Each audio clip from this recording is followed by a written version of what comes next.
Samantala, mamimigay naman ng pamasko ang Task Force Davao sa mahigit 2,000 pamilyang lumad sa Davao City. Nagbabalik ang aming kasama, si Pengalinho, para sa detalye.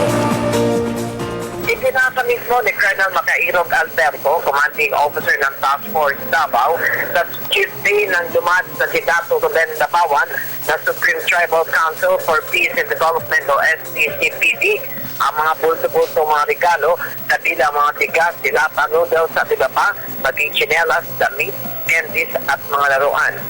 Malaki naman ang pasasalamat nila Bawan at mga lumad sa natanggap ng regalo mula sa TF Davao na anya ay masaya nilang pagsasalusaluhan at bubuksan ang kanilang mga natanggap.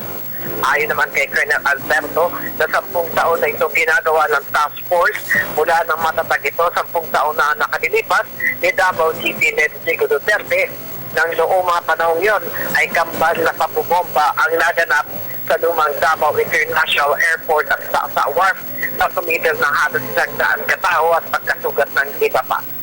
Taon-taon na rin anya nakikisanit sa kanila ang iba't ibang pribadong sektor tulad ng Davao Light and Power Company, Lions Club at iba pa sa taunang Pinaskuhan Project ng Task Force Davao na ginagawa panoon ng dating mga commanders ito. Kasama rin ang AFP-PNP Press Corps na nabigay ng mga candies at laruan sa mga batang lumad sa naganap na gift-giving ceremonial Miyerkules ng umaga sa headquarters ng Task Force Davao. Para sa Television ng Bayan, Pengalinho, Radio ng Bayan, Davao.